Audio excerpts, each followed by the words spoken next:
Have you ever been in a relationship, had a crush, seen somebody, and you're just like, this person is the one? Your entire being, every fiber inside of you is literally screaming, this is your person. This is the one. I believe God is telling me that this person is the one. I'm getting confirmations from people around me, people who know me, who know us, etc., etc. But then along the line, somewhere, it ends up in chaos. Maybe within a few months, maybe within years. And some people, you got married, had kids, and it still ended up in chaos. Have you ever had that experience? Now listen, I was going to be nice in making this video. I was going to ease us in. I wasn't going to be all, rah, rah, rah. But I do believe that I have to, I'm going to be careful because this is a sensitive topic. I know with relationship things, especially with social media, how it's magnifying this. Anywho, I have to be nice as I can. How about I must say this? Not every relationship that feels right is from God. Not every relationship that feels right. The person doesn't necessarily have to be a bad person. They don't necessarily have to have red flags whatsoever. They just may not be your divine, your destiny person. They just may not. And here is the truth that I didn't want to say, but I'm going to have to say it. Your relationship might not just be from God. The issue is you just don't want to be alone. So let's talk about it. Let's talk about what we can do, what we should do, and how to go through this season of waiting, of expecting, of desiring, right here on Moments of Effort, about love, life, and God. Now, I'm not going to remind you to subscribe because I know you've already done so. And I'm not going to remind you to share your thoughts regarding this topic because I know you're going to do so. Rather, this is what I'm going to say. I want you to realize that the thing I'm going to say is not for me to judge or to shame anybody, because I know people are going to say some stuff. People are going to feel somehow. No. I am partnering with the Holy Spirit for us to walk. It's all about freedom. It's all about freedom. Because listen, if you are tired of the cycle of heartbreak and confusion, maybe it's time for us to really admit to ourselves that what we've called God's will might just be our desires that we have looked through scriptures, picked it out and attached it, and we've called it God's will when it really isn't. Okay? And one of the reasons why a lot of us, we do this, and I'm going to put myself in it. I'm going to say us, identify with us as well, because I have been in that place before. Oh my goodness, boy, do I have a story to tell. But listen, one of the things is because of loneliness. That's the real issue. The fear of being alone. Everybody is booed up. Everybody, especially on social media, that's what we think, right? Everybody's booed up. Everybody's having kids. Everybody's this and all of that stuff. So we don't want to be alone. And the thing is, loneliness has a voice. And its voice is not subtle. The voice of loneliness isn't quiet. It doesn't whisper. It is loud. It is extremely, extremely loud. And most of the time, if the words that it comes, it whispers urgency. It says things like, you're getting old. What are you waiting for? You're 35. You're not married. You're 40 and this and this and this. It says things like everyone else is in a relationship. Maybe, if you're with somebody, you're just like, this is as good as it gets. So I might as well. I didn't have, it's better than what mommy and daddy had. It's better than what I'm seeing down the street. So maybe this is the best, as good as it gets. And before you know it, you start making emotional decisions and not spiritual ones. You don't, consult the Lord. You don't consult those who love you. You just like, it feels so good. This is it. And you start lowering standards that God never told you to lower. We start saying things like, well, she's not perfect. He's not perfect. But at least they go to church. At least they identify as Christians. At least this, at least that. But the hard truth is this. God doesn't bless disobedience just because we're tired of waiting. Can I repeat that again? God doesn't bless disobedience just because we're tired of waiting, or because our age is whatever, or because of pressure. No. He doesn't do that. So now the question for us to ask ourselves is this. When we're with people, when we're with somebody who we're considering, we're dating and all that stuff, one of the questions we should be asking is, does this relationship push me closer to God or pull me away? Because divine connections, they don't distract. Now, I'm not saying it's going to be perfect. It's going to have its up and downs because, hey, at the end of the day, you're dealing with a person, with people, with emotions, with different backgrounds, different likes and dislikes and all that stuff. So there will be some stuff. Nevertheless, they should still align us to where we're going. This is to align us. Do they drain you or do they develop you? Now, like I said before, you can have the perfect connection with somebody and they don't have to have red flags. They can be the perfect person, but just not for you. That is not your destiny. Absolutely not. I remember there was this young man, a family friend of ours, who amazing person. Every time we got together, like we never did anything like that, but he was very clear of his intent for me. And of course, my mom was like, "Yeah, he's a great person, and this and this." Like everybody loved him. Amazing, awesome person. We'll go through and do like move heaven and earth, like amazing being. But I'm the type of person. If I've realized that I don't like you like that, like my heart, I just can't give you my heart. I intimate and stuff. I just don't like you like that. I don't have the heart or the mind, or I don't know how to lead you on and to pretend. I just don't know how to do it. Now, my personality, I'm very bubbly, I'm very jovial, I'm very all of this. And at times it can be confused as being flirtatious when I'm just being me. You know what I mean? And so I got to be very careful with that. But if I know for a fact I don't like you, we'll have a talk. I'm like, thank you so much.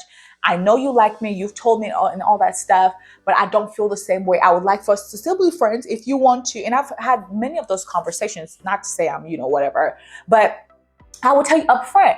And when I look at the person, amazing human being. Now the person's married, a father and all that stuff. Amazing human being. We could have had a decent life. Yeah, we could have, truthfully told, we could have a decent life, but it wouldn't have been a purpose. It wouldn't have been where we were supposed to be. It wouldn't have been my destiny. It wouldn't have been his destiny because we just weren't going or aren't going the same direction. Even the person was an awesome being.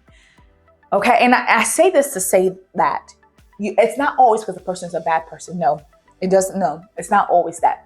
But I do want to go ahead and have you to consider this still, because there are some people you're with and you know good and well you're not supposed to be with that person. Okay? Because if you have to beg someone to pray with you, if you have to hide parts of your faith to keep them comfortable, if your peace decreases every time they call, it's a wake-up call for you that is not your destiny. That's not where you're supposed to be. That's your distraction. And some distraction can be 6'4", chocolate, beautiful, all that stuff. Could be blonde, whatever, amazing, sexy, all that stuff you want to say. But still, a distraction will always be distraction. So, check it out. Be on the lookout for that, because you do not want to keep losing your identity just to keep them. How many people are in relationships right now that they have to hide themselves? They have to hide who they are. They have to always, wear this mask and put on this character and play this who they're not. So be careful. Check it out. Check it. I know that we want to be in a relationship. I know, but not at this price. No. Where you start justifying sin by calling it love. Check it. Where you have no peace, it's only passion, and it's most of the time, the passion is all physical or emotional. Check it. Because scripture tells us in the Bible, in 1 Corinthians 14, verse 33, God is not the author of confusion, but of peace. So if you're confused when you're with somebody, 98.9%, that person is not for you. That relationship, it's not from him. Even if it's beautiful, it's not from him. For me, one thing I always do is peace. Peace is a wonderful checker.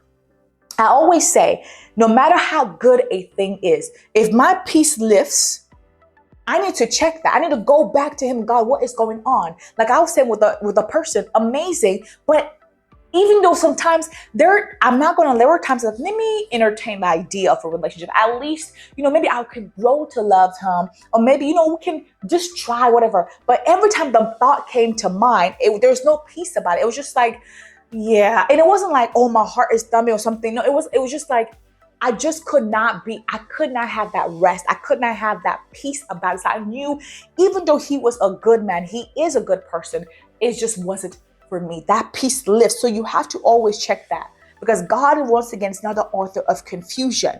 He's not. And can I say something that I think is true? There are some people who the reality is this: they don't really want a partner. What they want is a distraction from their pain, distraction from their past, distraction from their condition, their situation, whatever is going. They want someone to fill the silence that only healing can fill. They don't want to be alone. Not because they like this person, because they want that distraction. How many people are in relationships that are like that? How many? Because listen, God will never send you a person to replace him. Never, ever, ever. Now, I do believe there are people that God have put together who God have ordained, like this person is your person whatsoever, but we have turned that person to an idol, and we've made that person to replace God in our life. And because of that, I do believe that if God blesses you with something or someone whatsoever, you make that person your God, he will fight that blessing. He will, because he is a jealous God, the Bible tells us. He does not share, and jealous in a protective way, not in a whatever. He does. So anything that replaces him, he will fight. He will fight it. Listen, before Adam ever saw Eve, before he was given Eve and any of those things, he had a purpose. God gave him a purpose. God gave him an assignment. He had fellowship with God. He had identity. So you cannot skip that process and expect paradise. You cannot skip the process of healing. You cannot skip the process of you knowing yourself and you're expecting. You can't. You cannot. I know you want to be in a relationship. And everybody that's coming, anyone who is good, we're just like, well, but can this season of your life be that season? Like, you know what? Lord, I do want it. I do want a relationship. I do want all this, but I'm going to take my time and heal. Because there's some people who are jumping from people to people. Like I said, there's some people who right now, they're in their 5th relationship where this person's the one. This is my whole world. How many worlds do you have? This person is the one. This person is the this. When you just need to step back and heal. And heal from the cycle of heartbreaks, heal from the trauma, heal from the past, just heal. Because look, I would rather marry late, in the words of man, in the views of man, I should say, the eyes, perspective of man, marry late, than for me to marry someone and I'm going this way when they're going this way. God is calling me here. Oh, this is where I'm at. We can have a decent life here. Everything can be perfect here. But then when we get to heaven and make a report, God will say, I had a complete assignment, complete purpose, completely different from where you were or where you went. Where in the eyes of man, this relationship is successful. This relationship is the identity, the example, the whatever you want, the word, I can't even find the word, of everything. When God was like, that's not my plan. That wasn't my plan for you. So sis, brother, whoever you are that's watching this, please, can we get whole? It's not 2 halves that make a whole. When it comes to the issues of the heart, when it comes to marriage and all this stuff, no, it's 2 whole people that come together. So rather you chasing connections, chasing all these stuff, it feels good, he's this, she's this. Let's get whole. Let's go to the healing. Let's do all of that. Because when we're whole, we won't have to chase connections. Rather, we'll attract alignment. Our eyes are open, we're clear, and all that stuff. Because remember, and I made many videos about this, singleness is not a sentence. It's a season. It is a season. So don't confuse your waiting room. Don't confuse your waiting season for a waste. The one God has for you will complement your calling. They will not compete with it. They won't. And until that time comes, what we ought to do is work on being the kind of person that we're praying for. Work on being the person you're praying for. They love God, and just work on being that person. Work on that. Because the wrong relationship can cost you more than loneliness ever will. Ask their testimonies, their stories, their people who can testify. Attest. Hello, Lord, English. This is the reason why they say she leave big languages who can testify to this. They're people. And I know there's some who are watching right now who have stories. So please share your experience with someone in the comment section that can learn from your story and not have to repeat, what you've gone through. Amen. All right. I just came here to share those thoughts with you all. So, share your thoughts. Where are you in the season of life? What's going on? And be I know online we can kind of laugh at people when they're being vulnerable and so forth, but this is a community. I know for a fact that we're not like that. We are people who care about each other. This Moments of Ethic community, we don't bash, we're not like that. And if we see anyone who's like that, of course, we're going to kick them out, block, delete. We don't, it's fine. We don't want any of those that. We want people who are going to help us. And speaking of people who are going to help us, I want to invite you to join the TDA Inner Circle. Now, it is a group of believers who are literally walking life for real, together. Like, we are not just worried about your emotion, your spiritual self.